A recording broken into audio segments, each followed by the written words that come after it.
विजयादशमी के इस पर्व पे हम सबका भी संकल्प होना चाहिए कि हम स्वदेशी अपनाएंगे और स्वदेशी को ही अपने घर में लेकर के आएंगे। याद करना, जो हमारे कारीगरों ने बनाया है, जो हमारे हस्तशिल्पियों ने, हमारे श्रमिकों ने जहां पे मेहनत की है, उस पर ही हम अपने पैसा खर्च करेंगे, क्योंकि अब पैसा हमारे श्रमिकों के पास जाएगा, हमारे कारीगरों के पास जाएगा, हमारे हस्तशिल्पियों के पास जाएगा, हमारे श्रमिकों के पास, हमारे इंजीनियरों के पास, हमारे कारीगर और हस्तशिल्पी और श्रमिकों के पास जाने वाला यह पैसा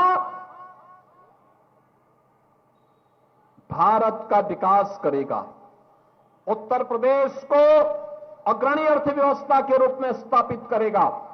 लेकिन अगर हम विदेशी सामान खरीदते हैं, याद करना, विदेशी पैसे को जो हम खरीदते हैं, विदेशी सामान पे जो पैसा खर्च करते हैं, उसका मुनाफा विदेशों में जाता है और वही पैसा फिर भारत के खिलाफ लब जिहाद में, धर्मांतरण में, नक्सलवाद में, आतंकवाद में, उग्रवाद में और भारत के खिलाफ षड्यंत्र करने में दुरुपयोग होता है।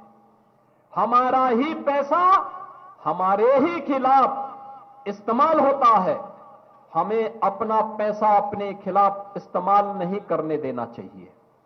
यही बुद्धिमत्ता है, यही बुद्धिमत्ता है। स्वदेशी को हम अपनाएं, हमारे श्रमिकों के सामर्थ्य से जो भी बना है उस ब्रांड को ही खरीदें, उसी को अपने जीवन में लें, उसी को शादी ब्याह के मौके पर दें, उसी को हम किसी को गिफ्ट भी दें। हम बहकावे में ना आए, विदेशों के पीछे न जाएं। और इसी के लिए तो प्रधानमंत्री मोदी जी ने कहा था, जब ये देश अपनी आजादी का अमृत महोत्सव मना रहा था, तब उन्होंने कहा था कि भारत को विकसित भारत बनाने के लिए शताब्दी संकल्प के कार्यक्रम के साथ जुड़ना चाहिए। ये शताब्दी संकल्प क्या है? जब ये देश अपनी आजादी के 100 वर्ष पूरा करेगा, वही हमारा शताब्दी संकल्प है। 2047 भारत की आजादी के 100 वर्ष पूरे होंगे। कैसा भारत चाहिए, कैसा उत्तर प्रदेश चाहिए और कैसा गोरखपुर चाहिए? क्या आप गोरखपुर वही पसंद करेंगे जब मच्छर और माफिया गोरखपुर को त्रस्त करते थे, पहचान का संकट था? या गोरखपुर वह जो आज है और आगे बढ़ता जा रहा है?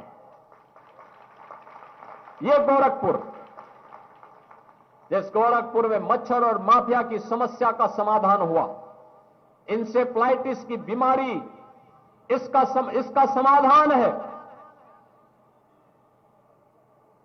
और उत्तर प्रदेश, क्या उत्तर प्रदेश के वासी उस उत्तर प्रदेश को चाहेंगे जो दंगाग्रस्त था, बीमारों था, गुंडागिर्दी चरम पर थी, बेटी और व्यापारी सुरक्षित नहीं था, आम राहगीर सुरक्षित नहीं था?